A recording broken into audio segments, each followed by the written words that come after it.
Today we are again performing a new activity that is related with your science subject, and this activity is to demonstrate how the air occupies the space, what is the saturation point, what is the equilibrium point, and how the pressure of outside as well as inside is constant. तो उस activity के लिए बेटे हम एक bottle ले रहे हैं और उस बॉटल के अंदर दिस इज एन बॉटल और बॉटल में हमने क्या फिक्स किया हुआ है, बैलून फिक्स किया हुआ है.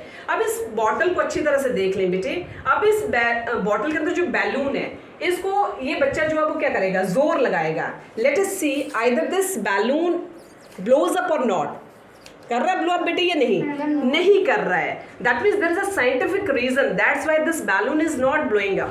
अब कारण क्या है बेटे कि इस बॉटल में क्या है कि हवा है, एयर है. एयर ने क्या किया हुआ है, जगह को घेरा हुआ है. Air occupies the space.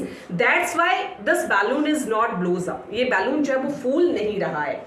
अब हम सेकंड स्टेज में देखेंगे बेटे कि अब हमने इस बॉटल में क्या किया हुआ है, होल किया हुआ है. इससे पहले तो हमने ये देखा कि एयर ऑक्युपाई थी, ठीक है, स्पेस घेरा हुआ था क्योंकि मैंने यहाँ से बंद किया हुआ था जिसकी वजह से एयर बाहर नहीं जा पा रही थी. एयर को बाहर जाने के लिए जगह नहीं मिल रही थी. इस वजह से आपका बैलून जो था वो ब्लो अप नहीं कर रहा था. अब सेकंड स्टेज में मैंने ये कहा कि हमने क्या किया, यहाँ पर बॉटल में होल कर दिया.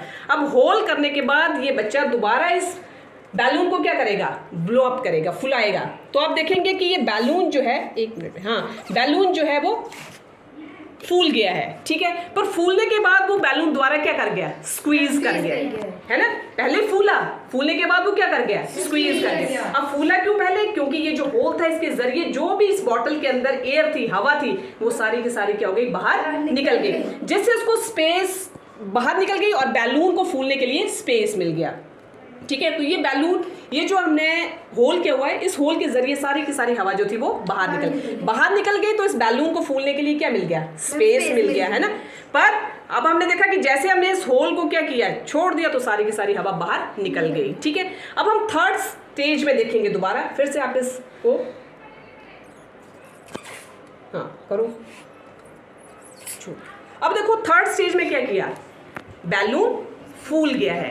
पर फूलने के बाद देखो अब ये बैलून जो है वो सिकुड़ नहीं रहा है, स्क्वीज नहीं कर रहा है. स्क्वीज कर रहा है, दूसरी तरफ फिर से बैलून फुलाया है. ऊपर से स्पेस जो है बेटे वो ओपन है, पर उसके बाद इसका भी स्पेस ओपन है, पर नीचे से इसने पकड़ा हुआ, उसको बांधा हुआ है, ठीक है.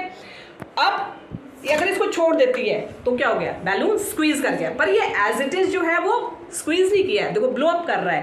पर अगर मैं यहाँ से, अब इसमें क्या है, आपका जो बैलून है वो क्यों नहीं स्क्वीज अप कर रहा है, क्यों वो फूला हुआ है. कारण क्या है कि जो आपका प्रेशर है इनसाइड द बैलून और आउटसाइड द बैलून क्या है, वो है कांस्टेंट है, ठीक है. पर अगर मैं छोड़ देती हूँ तो ये क्या कर जाएगा, स्क्वीज कर जाएगा. तो यहाँ पर एक टेक्निकल रीजन जो है बेटा, the contact of these air particles with in the balloons inside the balloon flows up with a high pressure environment inside the balloon. This is why when the balloon is released, the air pressure inside the balloon flows up high outside the balloon to the low pressure.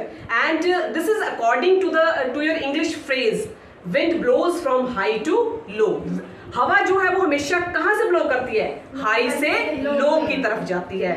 So this is the technical reason कि हम pressure, हम saturation या equilibrium point कब होता है हमारा, जब outside the pressure और इनसाइड द प्रेशर क्या हो जाता है, कांस्टेंट हो जाता है. तो वो हमारा कौन सा पॉइंट बन जाता है, इक्विलिब्रियम पॉइंट बन जाता है या सेचुरेशन पॉइंट बन जाता है.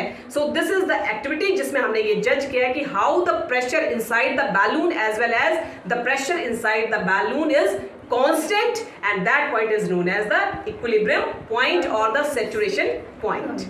ठीक है बेटे.